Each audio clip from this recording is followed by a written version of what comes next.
They've got a dog in a sidecar, a guy riding a souped up lawnmower, and don't forget the taco truck. And have you noticed, Toyota seems to be marketing everywhere, especially on YouTube. We got the icing on the donut here. In a segment that they've dominated for over almost 30 years now. And honestly, based on what we're seeing, I don't think they dropped the ball at all. And some people are still drunk on that cool turbo noise. I love that. That is the coolest thing. So cool. Toyota only sold 21,000 of these new beautiful 2024 Tacomas in Q1 of 2024. Rewind to last year, in 2023, the previous model, they actually had sold 53,000 in Q1. So why the big drop? Well, there are multiple reasons why sales are down, and we'll discuss the potential for the loyal fanboys maybe jumping to other brands, but advertising isn't one of them. So with pretty much every large YouTuber putting out favorable videos and reviews for Toyota on the new Tacoma, how could sales be so low? Well, the biggest and most obvious reason they're not selling as many this year, at least in Q1, is due to the model year changeover. I think most people know that. Now, while some people were able to get their hands on them, most people couldn't just go down to a Toyota lot in January or February and actually see the truck in person. About March is when I started seeing them at my local dealers, and even then I would see maybe 1 or 2 or 3 on the lots. Some other dealerships across the country had more, and now we're starting to see stock increase on the 2024 Tacoma. So it took them a couple months, and that's going to affect sales quite a bit. That's the number one reason. The second reason, and I think this is a big one, is this is the first year for their TNGAF platform on the Tacoma, and many people avoid first model year changeovers like this. This is a wholesale change for the Tacoma, as you can see here. New frame, new engine, new transmission, new suspension.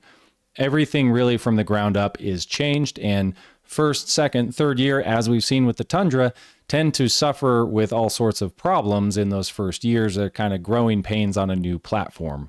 Now, as people get their hands on this truck, we're starting to see more common problems pop up in forums. Here's some that you could expect if you were going to buy this truck. Got interior plastic gaps and quality control issues, mild rattling or ticking sounds in driver's side door interior, differential howl.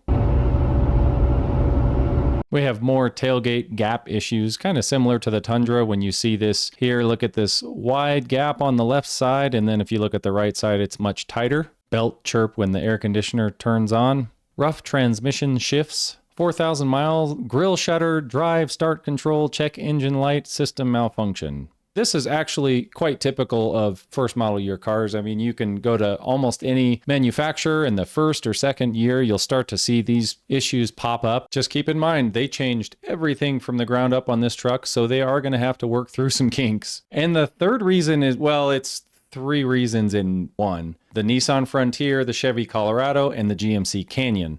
All 3 of these trucks have gone up in sales. The Nissan Frontier, I think, is up 14 or 16% from last year, which is huge.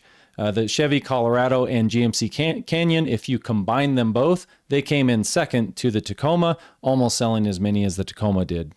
And I don't think it's just because Tacomas weren't available. I actually think it's because the Colorado, Canyon, and the Frontier, they've been out for a couple of years. The GM engine, it's a 2019 2.7 liter Turbo Max, so people are a little more comfortable if they're being forced to go turbo in the Tacoma. Well, they could actually look at the Chevy and say, well, the Chevy engine's not having any trouble and it's been out since 2019. The Frontier is, of course, a 3.8 liter naturally aspirated engine, and the Frontier has had relatively few problems because they made the fewest amount of changes in that truck. But generally speaking, people like the Frontier, they trust the powertrain, and there's no turbo. We'll get to that in a minute.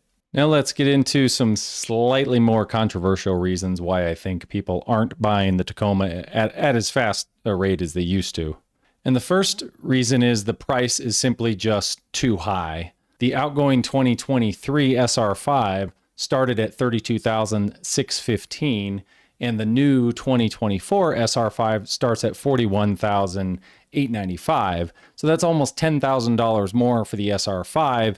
And then, of course, we've seen some weird dealer markups, even though there's quite a bit of stock now throughout the country. If you go all the way up to the TRD Pro model, the 2023 was, I think, starting at around $49,370.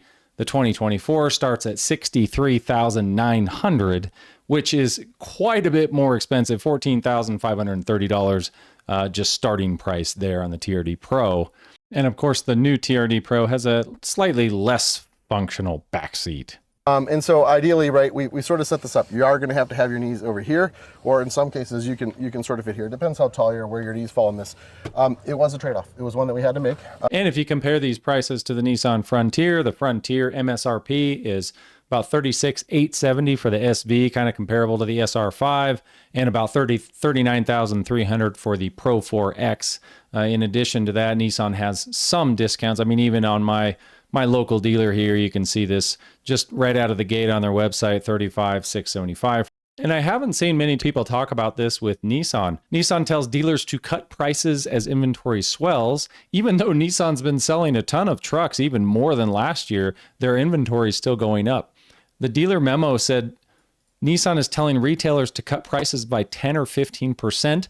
So expect a 10 or 15% lower price than what we're seeing now on the Frontier. So if you're just totally not into these turbocharged engines in any of these trucks, the Frontier is going to be the truck for you. Just wait till they cut these prices 10 or 15%. This says dealers are being told they can market almost all of Nissan's 2024 lineup at 10% below invoice.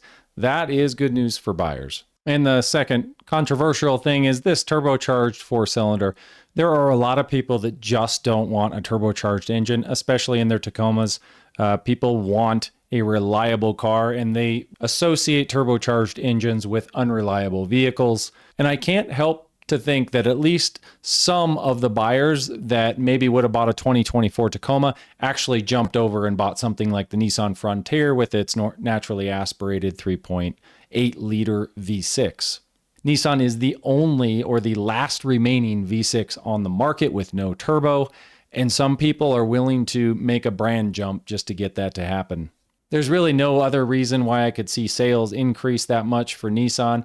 Part of it could have been they're priced generally lower than some of these other brands, but I think a big part is reliability. And at least currently, I believe the Frontiers in the mid-sized truck segment are ranked the most reliable mid-sized trucks so far. They've had the 3.8 liter out since 2020. The 2022 Frontier has had minimal issues for being a refresh. And again, the same goes for the Chevy Colorado. People feel a little more comfortable with that 2.7 liter than they do Toyota's new one, just because it's been out for a longer period of time. Time will tell which one maybe has the longer reliability rating. So far, I haven't seen a lot of issues with Toyota's 2.4 liter, but it's really early, low mileage. But we're not seeing spun bearings, right? And the third reason is General Motors variants. As you can see from this photo, they are just fantastic looking trucks, and a lot of people base their buying decisions on just purely how something looks. It looks tough, it looks cool, and hey, it also has a more powerful engine than even the newest Tacoma. When you look at the power ratings, the Chevy 2.7 makes 310 horsepower, 430 foot-pounds of torque, compared to Toyota's 2.4, which makes 278 horsepower and 317 foot-pounds of torque. So the Chevy has almost 113 more foot-pounds of torque than the Toyota. And I know the Toyota hybrid system, iForce Max version, will probably make more power. I think the iForce Max is at 326 horsepower, 465 foot-pounds of torque, but the Tacoma, to get that hybrid, is also a big jump in price. I think just to get the hybrid version, you're up to about $47,795. And when you look at, you have a little more complexity with the battery and the hybrid system, that's the same price as something like a Chevy ZR2 with front and rear locking differentials, multimatic shocks, and it looks really cool. So, comparing apples to oranges here, but I do think that is swaying buyers over to the GMC side. So GM, between the Colorado and the Canyon, are taking some of the sales from the Tacomas as well as the Frontier. And then with this big price drop coming with Nissan, I bet Nissan's going to finish this year pretty strong. Another interesting observation, I just went to my local Toyota dealer and check out how many fleet Tacomas were for sale, actually sold. They were all just backed up on this hill and I wanted to see, but yeah, look at that. Every single one of these has a sold sticker in it. I'm curious to see how many, at the end of this year, how many of these Tacoma sales were fleet versus retail sales. It'll be interesting to see those numbers. With all that said, I think Toyota's going to rebound just fine from now until the end of 2024. I think they're going to sell a lot of these Tacomas. People like the looks. If you're making a decision on which transformer truck you like better between all of these mid-sized trucks, they all look really good. I like the Frontier. I probably like the Colorado and the Canyon the best. They are the nicest and kind of toughest looking trucks from the outside. And then the Tacoma would be probably third to those. So I like them all. I don't have a personal taste. I don't look at any of them and say, ooh, that one's ugly. I think they're all really nice looking trucks. I don't think a lot of people that are buying these 2024s are going to really base their buying decision off of expected longevity of the truck. I think people that buy the first model year are probably okay with the problems they're going to encounter. Do you think this downward trend will happen with the Tacoma? Or do you think it'll flatline a little bit? Or do you think sales are going to kind of skyrocket up towards the end of the year? I think they're going to go up quite a bit, but a lot of factors play in there. We've got interest rates, they might go up, and price. So it really depends on some external factors as well. Do you think they price their existing buyers out of the market? There are a lot of Tacoma owners that really like that, spend the money once, keep the truck for 15, 20 years, long-term owners. And that might be something that they're a little nervous about with this turbo engine. I guess time will tell. If you like this video, please share it with somebody else. I'll try to read all the comments, and I like hearing from everybody in the comments and talking to you guys. Thanks for watching, and I will see you in the next video.